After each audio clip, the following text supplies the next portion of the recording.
Robin has a book coming out, so there's what they call a lot of hype going on right now in the paper. I see in USA Today a big picture of our Robin, a big smile. She's draped over a chair with cleavage to see. I didn't know cleavage was showing until I saw the picture. Cleavage for all to see. I've rarely seen a picture of you without cleavage. Nobody tells me when there's cleavage and when there's not. And there's even an excerpt from your book and some of the sexier parts. Daddy asking for a hug. Very, very sick. Howard he's sicker than usual today. What is this? You and your father going to pose for a Playboy spread? What is going on with that? We're doing the cover, much like the guy from Aerosmith and his daughter. Right. Little excerpt there. Daddy asked for a hug, but it didn't feel like a hug. I'm not going to give it away because people should buy the book. Well, it's right there. I mean, you could read what's there in the newspaper, I suppose. I don't know. You don't think you can? I don't really want to. Dare you? I'd rather read it when you're not in the room. And I see various quotes from people on the show talking about you. Some people talked about me. Fred Norris is quoted in USA Today. Howard makes the wound and Robin pours the acid on. That's what Fred thinks of you. Thank you very much, Fred. Yeah, very nice quote. Let's see. I see other quotes here in the article. Here's a pinpoint by pinpoint, sort of like bulletin point. A few of the revelations, I suppose. Victim of childhood abuse. Sexual from a father, emotional and physical from a mother. Holy mackerel. Holy mackerel. You suffered a nervous breakdown. At least one. I challenge that. I saw no evidence. She auditioned as a stripper and for porn films. I don't believe that. And nearly became involved with a pimp at one low point. Oh, please. Some of these things I think you trumped up for the book. Fiction. What was that? Fiction. Yeah. Book sales. And this is the one that I don't even want to hear about. Okay, what's that? She considered suicide while working with Stern at New York 70 AM. Wait till you read the part where Robin is, I'm responsible for starting jogging. And I'm reading the book, I go, oh, isn't that nice? I'm responsible for Robin starting jogging. And I guess she saw that I was getting healthy. And no, nothing nice. Every day I just, because when I went to NBC, you started jogging because you would see my face below your feet and you could stomp on my face. That was in the book? What book did you read? Did you read? I missed that. Well, then where are you? Oh, he's reading Fred? the parts about him, and there's nothing about him. He read too long. No. Yeah. I missed that one. Oh, yeah, How did you miss that? Say that again. I'm responsible for Robin jogging. That part weirded me out. Oh, me too. You should see my wife. That was very strange. She pretended she was running on you. Yeah, my wife's like, stay away from Robin. Howard I said, I know. I said, I got such a creepy feeling when I read that. Robin was Jesus. Robin was so crazy that Howard would say, women are stupid, and Robin would think that he meant she was stupid. Yeah. And then that, well, Jackie thinks, didn't he?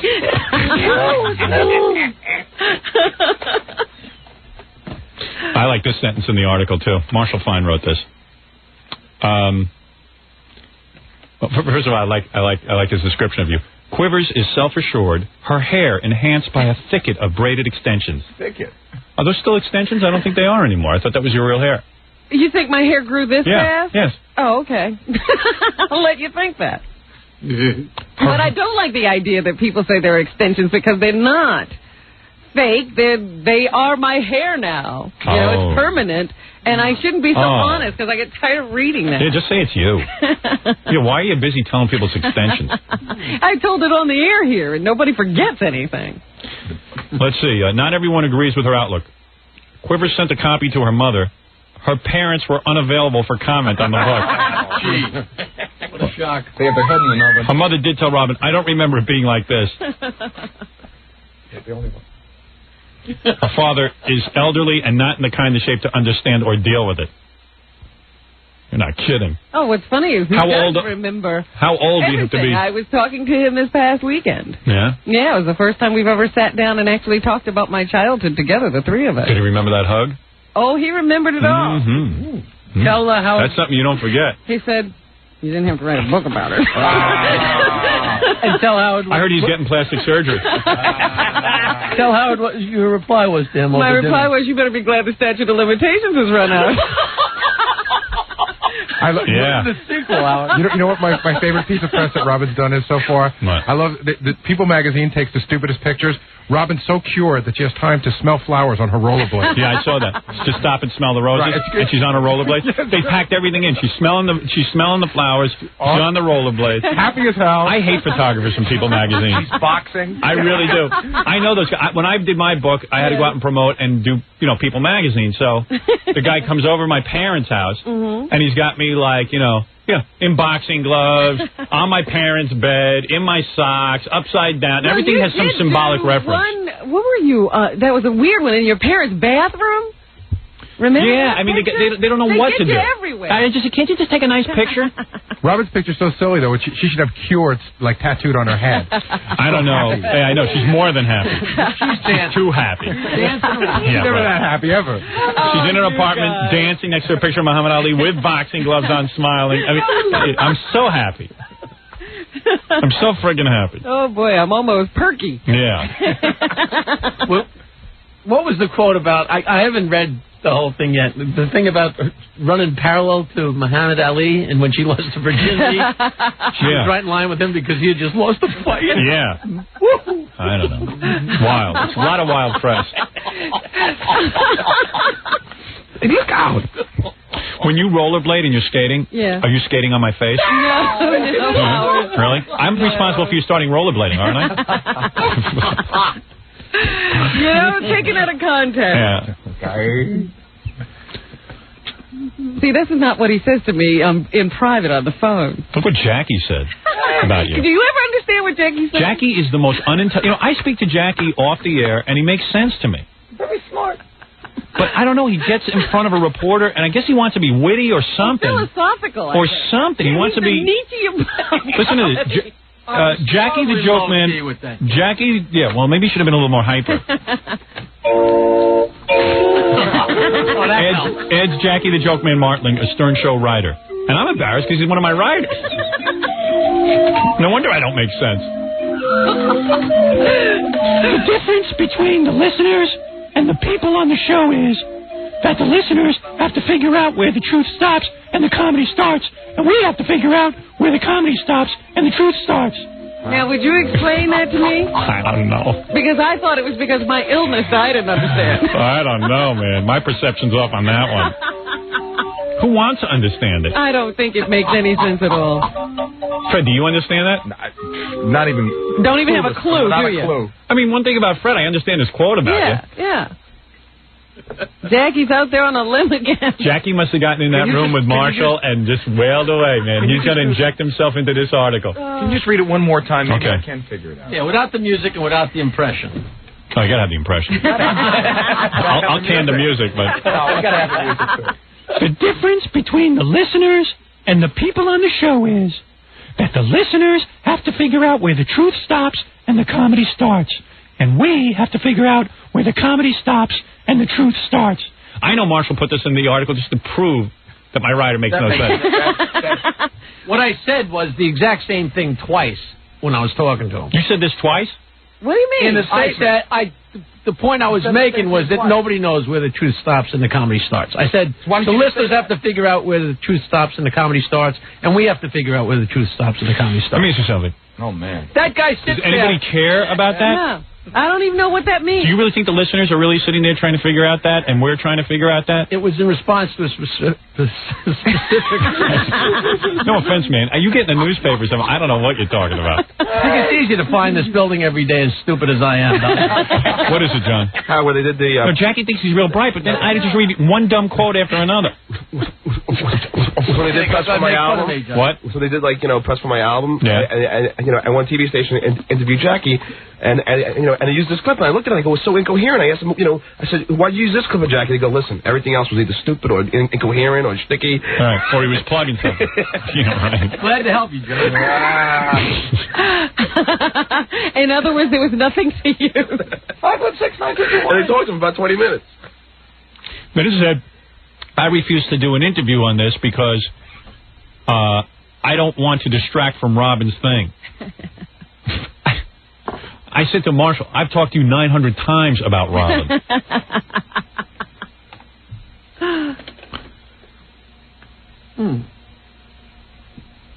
Just interesting that it's in print. You know, the way it's in print, it could be just looks kind of weird. As a number of different things. Well, would you want to talk about having your face jogged on? You can talk about that. I wouldn't mind. Oh, please. You don't mind about anything. You want the book to sell. That's right. That's right. No, actually, I wouldn't mind your telling me your feelings. Oh, believe me, I can deal with anything. And Robin Quivers Alive will be on the extra program tonight. I'll mention that as well. Oh, yes. Where she will talk about many different topics. Many different topics. I don't know what I'm talking about. You'll be talking about my wife convincing you to get professional therapy. You credit my wife for that. Well, that's what they say. Yeah, my wife doesn't think so. I don't think I did. I credited her with that in the book. My wife read the part about her, and she was like, what the hell is this? So Robin's in a car, and Robin's, of course, has told the entire reading audience that her parents have been abusive and all that stuff. So Robin says to us in the car, I'm having some problems and this and that. So my wife turns around in the car and says to Robin, hey, Robin, can you talk to your mother about it?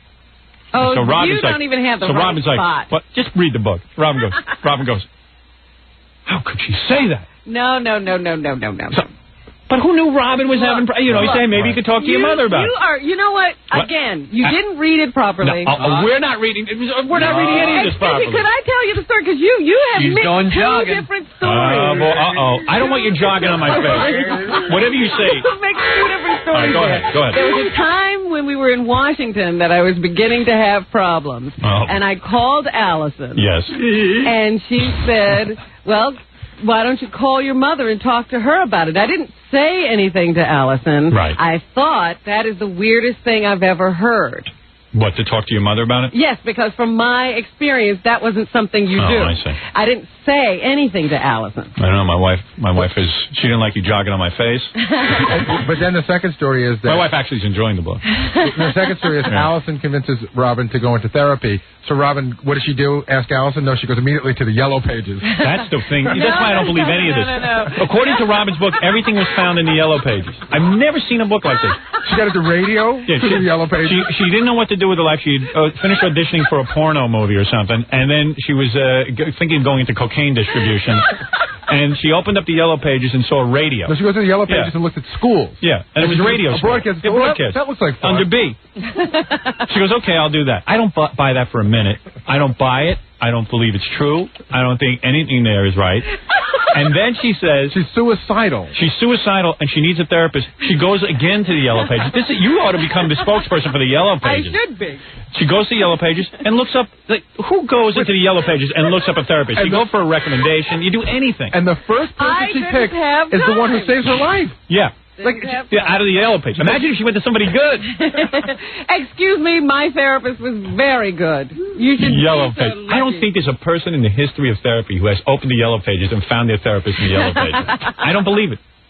It's unbelievable. I don't believe any of it. Are you a nut? Call us. Right. Read the book and you call 1-900-NUT. See what I'm talking about. Yeah.